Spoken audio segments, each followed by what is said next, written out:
नमस्कार सगळ्यांना. आज 18 एप्रिल 2026 आणि आजचा विषय आहे की युथनेसिया म्हणजेच इच्छामरण. तर नक्की इच्छामरण काय प्रकार आहे किंवा भारतात इच्छामरणाला परवानगी आहे का? इच्छामरणाचे काय प्रकार आहेत?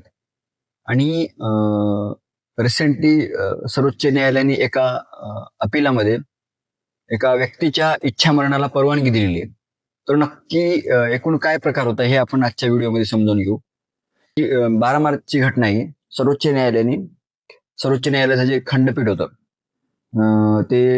त्या खंडपीठानं हरीश राणा या अपीलकर्त्याला इच्छामरणाची परवानगी दिलेली आहे. तर विषय असा होता की हरीश राणा हा व्यक्ती जवळपास 13 वर्षांपासून बेशुद्ध अवस्थेत होता. तर त्याचं कारण असं की हरीश राणा ज्यावेळेस 19 वर्षाचा होता, तो ज्या पेईंग गेस्ट मध्ये राहत होता त्या पेईंग गेस्टच्या घराच्या 4थ्या मजल्यावरून पडून त्याच्या मेंदूला जबरदस्त दुखापत झाली आणि त्यातनं हरीश कायमचा बेशुद्ध अवस्थेत गेला. आज हरीश राणा जर जिवंत असला असता तर आज 32 वर्षांचा राहिला असता. तर मग सुप्रीम कोर्टाने जो निर्णय दिला त्यात त्यांनी सांगितलं की पॅसिव्ह युथनेसिया म्हणजे निष्क्रिय इच्छामरणाला परवानगी दिलेली आहे. आता निष्क्रिय इच्छामरण म्हणजे काय, तर यामध्ये ज्या आधारावर त्या व्यक्तीचा म्हणजे ज्या लाईफ सपोर्टवर व्यक्तीचा जीव टिकून असतो किंवा अवलंबून असतो तो लाईफ सपोर्ट काढून घेतला जातो. म्हणजे त्याला काही म्हणजे इंजेक्शन वगैरे न देता फक्त लाईफ सपोर्ट काढून घेणे आणि त्यातनं त्या व्यक्तीचा मृत्यू होणं याला निष्क्रिय इच्छामरण म्हणतात किंवा पॅसिव्ह इथुनेसिया म्हणतात. आणि ऍक्टिव्ह इथुनेसिया म्हणजेच ह्यामध्ये त्या व्यक्तींना इंजेक्शन किंवा काही एखाद्या विषयाचं इंजेक्शन त्यांच्या अंगात चढवलं जातं आणि त्यात त्यांचा मृत्यू होतो. तर हे ऍक्टिव्ह इथुनेसिया आणि पॅसिव्ह इथुनेसियामध्ये आपण लाईफ सपोर्ट काढून घेतात. तर मग ह्या हरीश राणा जे 2013 मध्ये दुखापत झाली होती मेंदूला, त्यामुळे तो कायमचा बेशुद्ध अवस्थेत गेलेला, त्यालाच परमनंट व्हेजिटेटिव्ह स्टेट असं म्हणतात. त्यामुळं त्यामध्ये काय झालं की त्याला त्याचं जे 100% क्वाड्रिप्लेजिया म्हणतात, क्वाड्रिप्लेजिया झालेलं. म्हणजे ह्यात काय असतं की एक क्वाड्रिप्लेजिया म्हणजे एक प्रकारचा पॅरेलिसिस म्हणू शकतो. यामध्ये काय होतं की चारही हातपाय ह्यांमध्ये त्राण उरत नाही. तसंच धड, आपला टॉर्सो आपण जे म्हणतो की धडात सुद्धा काही जीव नसतो. पाठीचा मणका, स्पायनल कॉर्ड ह्यामध्ये सुद्धा जखम होते किंवा दुखापत झाल्यामुळे हे सुद्धा ऍक्टिव्ह नसतं. मेनली काय, मेंदूला जर मोठ्या प्रमाणात जर दुखापत झाली तर ह्या सगळ्या गोष्टी कायमच्या पॅरालिसिस मध्ये जातात. तर मग ह्या एक प्रकारचा पॅरालिसिस झाला होता. त्यामुळे फक्त लाईफ सपोर्टवर त्या व्यक्तीचं आयुष्य म्हणजे अवलंबून होतं. ज्या खंडपीठाने हा निर्णय दिला त्या खंडपीठाचे न्यायमूर्ती होते JB पारदीवाला आणि RV KV विश्वनाथन. ह्या खंडपीठाने 2018च्या सुप्रीम कोर्टाच्या निकालाचा संदर्भ दिलेला आहे. ते जे 2018 मध्ये सुप्रीम कोर्टाने सांगितलं होतं की माणसाला जसं सन्मानाने जगण्याचा अधिकार आहे तसंच सन्मानाने मरण्याचा सुद्धा अधिकार असायला हवा. म्हणून मग ह्यामध्ये त्यांनी स्पेसिफिकली पॅसिव्ह युथनेसिया म्हणजे निष्क्रिय इच्छा मरणाला परवानगी दिलेली आहे. ऍक्टिव्ह युथनेसियाला भारतात अजूनही परवानगी नाहीये. पण मग ह्यात त्यांनी तेच सांगितलं की पुढे खंडपीठाने ह्यात सांगितलं होतं की यात मागच्या 13 वर्षात हरीशच्या प्रकृतीत कुठलीही सुधारणा झालेली नाहीये. तसंच त्याच्या शरीरात ज्या शस्त्रक्रियेद्वारे ज्या पाईप बसवले होते, PEG ट्यूब, त्याद्वारे त्या व्यक्तीचं पालन पोषण होत होतं किंवा त्याला काही अन्न पुरवलं जात होतं.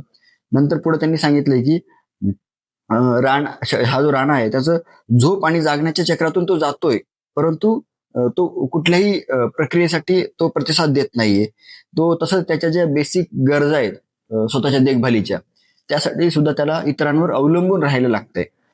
म्हणून पॅसिव्ह युथनेसियाच्या माध्यमातून इच्छामरणाला परवानगी दिली होती. सर्वोच्च न्यायालयाने ह्यापुढे सांगितलंय की यापुढे प्राथमिक आणि दुय्यम मेडिकल बोर्डाने जर ही जीवन रक्षक प्रणाली काढून घेण्याची जर परवानगी दिली तर परत कोर्टाची परवानगी घ्यायची गरज नाहीये. परंतु हा पहिला प्रकार असा भारतात होतोय, म्हणून यावेळी ते प्रकरण कोर्टात म्हणजे जे अपील करते होते अपील करता हरीश राणा त्याची वडिलांनी हा अर्ज केलेला, त्या अर्जाला या खंडपीठानं परवानगी दिलेली. खंडपीठानं पुढे सांगितलं की सर्व जिल्ह्यातील जे काही मुख्य वैद्यकीय अधिकारी असतील त्यांनी दुय्यम वैद्यकीय मंडळावर नामांकनासाठी नोंदणीकृत वैद्यकीय व्यावसायिकाचे पॅनल ठेवावे असं एक त्यांनी सूचना केली. तसंच त्यांनी केंद्राला भविष्यात या विषयावर एक सर्वसमावेशक एक कायदा आणण्यासाठी त्यांनी एक सूचना केलेली आहे. यावर न्यायमूर्ती पारडीवाला यांनी सांगितले की जीवन किती नाजूक असतंय किंवा किती क्षणभंगूर असतात, काही क्षणात होतं असं ह्या सगळ्या गोष्टी होतात. त्यांनी सांगितलंय की गेल्या 13 वर्षात अपीलकर्त्याने वेदना आणि दुःखानं भरलेलं जीवन जगलेलं आहे. तसंच अपीलकर्त्याचे जे काही आई वडील होते आणि भावंड यांचं सुद्धा त्यांनी तारीफ केलेली आहे की म्हणजे जे आजारी होतं हरीश राणा त्यांनी कुठल्याही म्हणजे वैद्यकीय उपचाराला प्रतिसाद न देता सुद्धा हे 13 वर्ष यांनी त्याचा सगळा सांभाळ केला, त्याची काळजी केली हरीश राणाची. तसंच न्यायमूर्ती विश्वनाथन यांनी सांगितले की यांनी एका संस्कृत श्लोकाचा अर्थ सांगितला. त्या श्लोकाचा अर्थ असा होता की मानसिक चिता ही अंत्यविधीच्या अग्नीपेक्षाही अधिक विनाशकारी असते असं त्यांनी सांगितलं. तसंच त्यांनी अमेरिकन जे धर्मोपदेशक आहेत त्यांच्या शब्दांचाही त्यांनी उल्लेख केलेला आहे की देव कोणालाही विचारत नाही की तुला तो दुःख स्वीकारेल का, कारण तो पर्याय नाही की ते तुम्हाला स्वीकारावंच लागतं असं त्यांनी त्या धर्मोपदेशकाचं त्यांनी एक वाक्य वाचून दाखवलेलं. मग त्यात शेवटी असा आहे की प्रश्न असा आहे की बाबा ते जे दुःख तुम्हाला मिळणार आहे ते तुम्ही कसं स्वीकारता.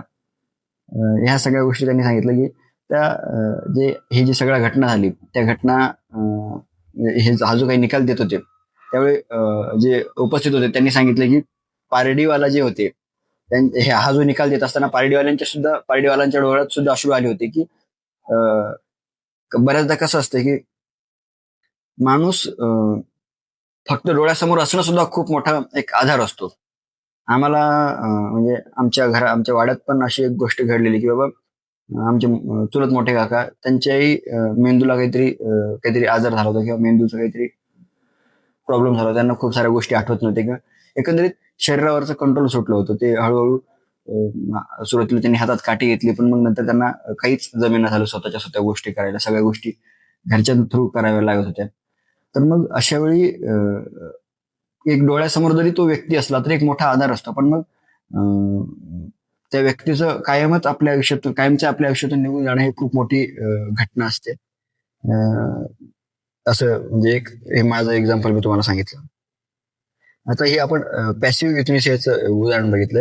ऍक्टिव्ह युथनेसियाला भारतात परवानगी नाहीये. म्हणजे ऍक्टिव्ह युथनेसिया म्हणजे तुम्हाला सांगितलं की बाबा एखादं इंजेक्शन किंवा त्यातनं औषध वगैरे शरीरात सोडलं जातं आणि त्यातनं व्यक्तीचा मृत्यू होतो. 2024 मध्ये एक घटना घडली. एक 71 आणि 70 वर्षांची एक जोडी होती, म्हातारा आणि म्हातारी. तर ते नेदरलँडमध्ये ऍक्टिव्ह युथनेसियाला परवानगी आहे. तर नेदरलँडमध्ये त्यांनी ऍक्टिव्ह युथनेसिया घेतलेला. त्यात त्यांचं असं म्हणणं होतं की आम्ही सगळं आयुष्य छान जगलोय, आमचं घर झालंय, आम्ही जगभर फिरलोय, आमचे लेकरं मोठी झाली, ते शिकली, या सगळ्या आम्हाला जगून झाले. तर मग आम्हाला हा ऍक्टिव्ह युथनेसिया आमच्यावर प्रयोग करायचा किंवा आम्हाला ते करून घ्यायचं आहे. आणि असंही म्हटलं जातं की वरचेवर नेदरलँडमध्ये हे ऍक्टिव्ह युथनेसियाचे प्रमाण वाढत आहे. तर हा सगळा व्हिडिओ कसा वाटला नक्की सांगा. आवडला असेल तर लाईक करा, शेअर करा, सबस्क्राईब करा. तुमचं काही मत असेल तर ते कमेंट बॉक्समध्ये नक्की लिहा. धन्यवाद.